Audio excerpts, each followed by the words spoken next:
আসসালামু আলাইকুম আরহামতুল্লাহ। দিনের কিছু নির্দিষ্ট সময় আছে যখন নামাজ পড়া সম্পূর্ণরূপে নিষিদ্ধ। রাসূল সাল্লাল্লাহু আলাইহি ওয়াসাল্লাম আমাদের সেই সময়গুলো সম্পর্কে সতর্ক করেছেন। আজকের আলোচনায় আমরা সহিহ হাদিসের আলোকে সেই 5টি সময় সম্পর্কে বিস্তারিত জানব ইনশাআল্লাহ। নম্বর 1, ফজরের ফরজ নামাজের পর থেকে সূর্যোদয় পর্যন্ত। রাসূল সাল্লাল্লাহু আলাইহি সাল্লাম বলেছেন, ফজরের নামাজের পর সূর্য ওঠা পর্যন্ত এবং আসরের নামাজের পর সূর্যাস্ত হওয়া পর্যন্ত কোনো নামাজ নেই।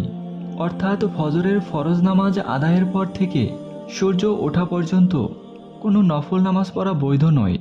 এর উদ্দেশ্য হল মুসল্লিকে ফরজ নামাজে মনোযোগী রাখা এবং ইবাদতের সময়কে সঠিকভাবে মেনে চলা। নম্বর 2, সূর্যোদয়ের মুহূর্তে। রাসূল সাল্লাল্লাহু আলাইহি সাল্লাম বলেছেন, 3 সময়ে নামাজ নেই: সূর্য ওঠার সময়, সূর্য মধ্য গগনে থাকাকালে এবং সূর্য অস্তমিত হওয়ার সময়। কেন এই সময় নিষিদ্ধ? কারণ মুশরিকরা সূর্য ওঠার সময় সূর্যকে সিজদা করত। ইসলাম এমন কোনো ইবাদত অনুমোদন করে না যা মুশরিকদের প্রথার সাথে সাদৃশ্যপূর্ণ। নম্বর 3, সূর্য যখন মধ্য গগনে। যখন সূর্য ঠিক মাথার উপরে থাকে এবং ছায়া অদৃশ্য হয়ে যায়, এ সময় নামাজ পড়া বৈধ নয়।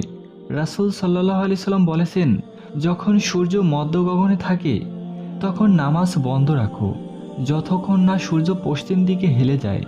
এ সময়টি খুব অল্প সময়ের জন্য থাকে এবং সাধারণত জোহরের আজানের কিছুক্ষণ আগে ঘটে। নম্বর 4, আসরের ফরজ নামাজের পর থেকে সূর্যাস্ত পর্যন্ত।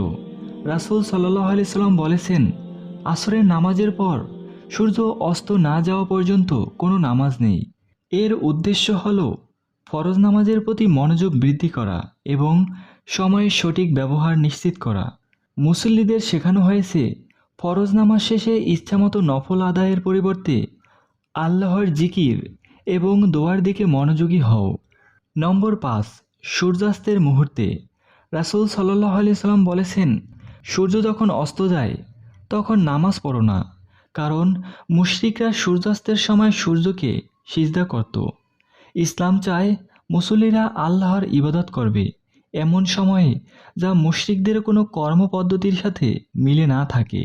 ইসলাম ইবাদতের প্রতিটি দিককে নিয়মতান্ত্রিক করেছে, শুধু নামাজ ফরজ করেই থেমে যায়নি, বরং শিখিয়েছে কোন সময় নামাজ পড়তে হবে আর কোন সময় তা পরিহার করতে হবে। এই 5টি সময় এড়িয়ে চললে আমাদের নামাজ হবে রাসূল সাল্লাল্লাহু আলাইহি সাল্লামের সুন্নাহ অনুযায়ী এবং আল্লাহর সন্তুষ্টি অর্জন হবে।